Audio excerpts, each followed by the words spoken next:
जय हिंद। स्वागत है आप लोगों को हमारे न्यू चैनल और न्यू वीडियो में। आज क्लास 10th का फर्स्ट चैप्टर वास्तविक संख्या न्यू एनसीईआरटी के अकॉर्डिंग स्टार्ट करते हैं। इंट्रोडक्शन। वास्तविक संख्या किसे कहते हैं? परिमेय संख्याएं एवं अपरिमेय संख्याओं के समूह को वास्तविक संख्याएं कहते हैं। जैसे उदाहरण देख लीजिए। वास्तविक संख्या निम्न प्रकार है। प्राकृत संख्या, गिनती की संख्या को प्राकृत संख्या कहते हैं, जैसे 1, 2, 3, 4। अब देखते हैं n प्राकृत संख्याओं का योग का फॉर्मूला क्या होता है। n into n plus 1/2। तो प्रथम 10 प्राकृत संख्या का योग क्या होगा? n का मान 10 मान लें और फॉर्मूला पर पुट कर देंगे तो 55 आ जाएगा। दो अंकों की सबसे छोटी व बड़ी प्राकृत संख्या क्या होता है? सबसे छोटी होता है 10 और सबसे बड़ी 99। नेचुरल नंबर को n से सूचित किया जाता है। दूसरा देखेंगे पूर्ण संख्या किसे कहते हैं। प्राकृत संख्या में शून्य को सम्मिलित कर दिया जाए तो वह पूर्ण संख्या कहलाता है, जैसे 0, 1, 2 इत्यादि। अब नेक्स्ट देखते हैं n पूर्ण संख्याओं का योग का formula n into n minus 1/2।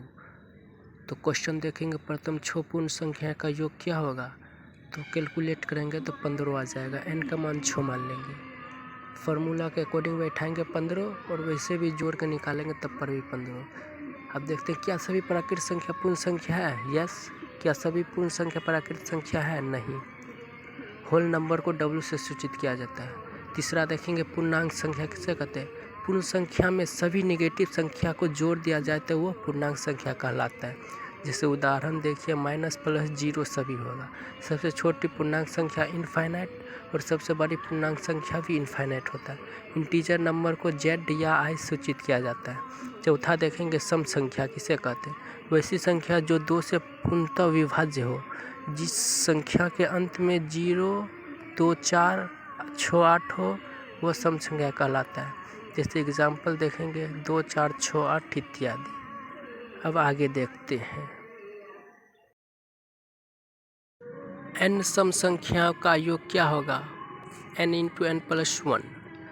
तो क्वेश्चन देखेंगे प्रथम 4 सम संख्या का योग, तो n की जगह 4 पुट कर देंगे, निकाल लेंगे, या वैसे भी निकालेंगे तब पर 20, या फार्मूला के अकॉर्डिंग निकालेंगे तब पर 20।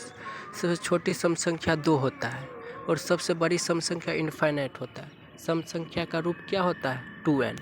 जैसे n की जगह 1, 2 पुट करेंगे तो 2 आएगा, 4 आएगा इत्यादि। पाँचवा देखेंगे विषम संख्या। वैसी संख्या जो 2 से विभाज्य न हो, जिस संख्या के अंत में 1, 3, 5, 7 न हो, वह विषम संख्या कहलाता है। एग्जाम्पल 1, 3, 5, 7 इत्यादि। n विषम संख्या का योग क्या होगा?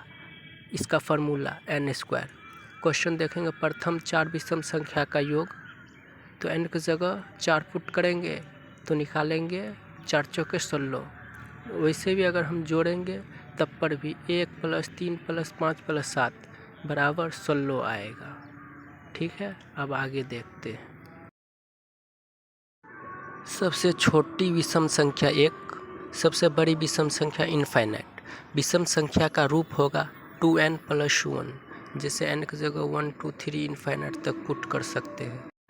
अब 6 नंबर देखेंगे अभाज्य संख्या किसे कहते हैं। वह संख्या जिसका केवल 2 गुणनखंड या अपवर्तक हो अभाज्य संख्या कहलाते हैं। उदाहरण 2, 3, 5, 7, 11, 13 से इनफाइनाइट तक। सबसे छोटी अभाज्य संख्या 2। सम अभाज्य संख्या केवल एक ही है और वह 2 है। 2 अंकों की सबसे छोटी अभाज्य संख्या 11, 2 अंकों की सबसे बड़ी अभाज्य संख्या 97।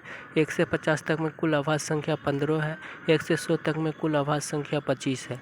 2 क्रमागत अभाज्य संख्या का HCF 1 होता है। 7 नंबर देखेंगे भाज्य संख्या, मतलब कंपोजिट नंबर किसे कहते हैं। वह संख्या जिसका 3 या 3 से अधिक गुणनखंड हो भाज्य संख्या कहलाता है। जैसे उदाहरण 4, 6, 8, 9, 10, 12, 14, 15, 16 से इनफाइनाइट तक। अब आगे देखते हैं नेक्स्ट पेज। सबसे छोटी भाज्य संख्या कौन होता है? 4। 1 से 50 तक में कुल भाज्य संख्या 34 है। 1 से 100 तक में कुल भाज्य संख्या 74 है। सबसे छोटी भाज्य संख्या एवं अभाज्य संख्या का HCF 2 होता है। 8 नंबर देखेंगे सह अभाज्य संख्या किसे कहते हैं। ऐसी दो या दो से अधिक संख्याएं जिनका केवल एक सामान्य गुणनखंड हो, यानी कि HCF 1 हो। जैसे 1 2 को HCF करेंगे कितना होगा 1, 1 3 4 का HCF करेंगे कितना होगा 1।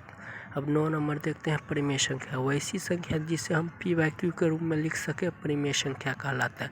जब P एंड Q पूर्णांक हो और Q बराबर नहीं होना चाहिए 0 का। एग्जाम्पल देखते हैं 4 -5 2.5 इत्यादि। 10 नंबर देखते हैं अपरिमेय संख्या किससे कहते हैं। वैसी संख्या जिसे हम P/Q के रूप में व्यक्त नहीं कर सकते हैं और परिमेय संख्या कहलाते हैं, जैसे √3 पाई इत्यादि। मेरी जिंदगी में मेरा दिल उठ गया, मैं तेरा ठोटिया